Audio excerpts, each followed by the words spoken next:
তোমরা সকলেই কেমন আছো? ভালো আছো? আচ্ছা, যাই হোক আমরা 1 2 বানান শিখছি বাংলাতে, তাই না? আচ্ছা, তারপরে ইংলিশের যে নাম্বারগুলো আছে 1 2 আমরা সেগুলো শিখছি না? আমরা সেগুলো শিখছি।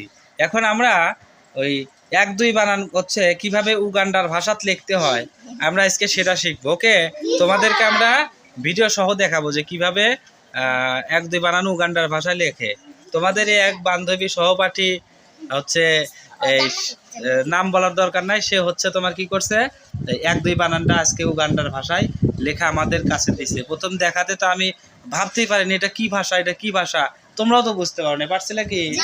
সবাই আশ্চর্য হয়ে গেছিলাম কে এটা কি ভাষাত লিখছে, তাই না? অবশেষে আমরা এটা বুঝতে পেলাম যে এটা হচ্ছে কোন দেশের ভাষা। এটা হচ্ছে উগান্ডার ভাষা। উগান্ডা এই ভাষার এটা কি করে 1 2 বানান লেখে, তাই না? এখন আমরা পড়বো যে আসলে কত পর্যন্ত জানো? 20 পর্যন্ত, 10 পর্যন্ত কি কি লেখছে উগান্ডার ভাষায়। ওকে, এখন দেখা যাক তাহলে নাকি এই খাতাটা কই আমরা দেখি না কি কি লেখছে।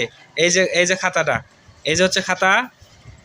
ও না না, দুঃখিত, এটা হলো 88 19 55 99 46 39 32 এই শব্দগুলো, সরি এই সংখ্যাগুলোকে কি করছে উগান্ডার ভাষায় বানান লিখছে আর কি। দেখি আমরা পড়ার চেষ্টা করি আমরা কি বলে।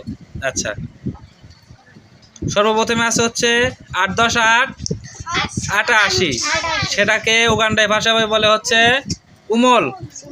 ওকে, তারপরে 1 10 19 19 বলে হচ্ছে কজস। তারপরে হচ্ছে 5 10 5 55 কে বলে হচ্ছে রানল। এটা কি ভাষা? কি ভাষা? উগান্ডার ভাষা। 9 10 9 99 বলি আমরা, আর উগান্ডার ভাষায় বলে হচ্ছে ফায়ার। 46 হলো নমক, 39 হলো উবাস, 32 বলে হচ্ছে বালু, 77 বলে ফজর, 66 বলে কি মুকদ। আচ্ছা, 100 বলে হলো সাজাবা, এটি জান্নাতি। যাই হোক, আমরা এতক্ষণ মজা করলাম। ও হচ্ছে 1 2 বানানই লিখছে, কিন্তু সবগুলো বানান কি এমন ভুল করা করছে যার কোনো আগা মাথা মধ্যেখানের অংশ কোনো কিছুই নাই, তাই না? যাই হোক, জান্নাতে অসংখ্য ধন্যবাদ।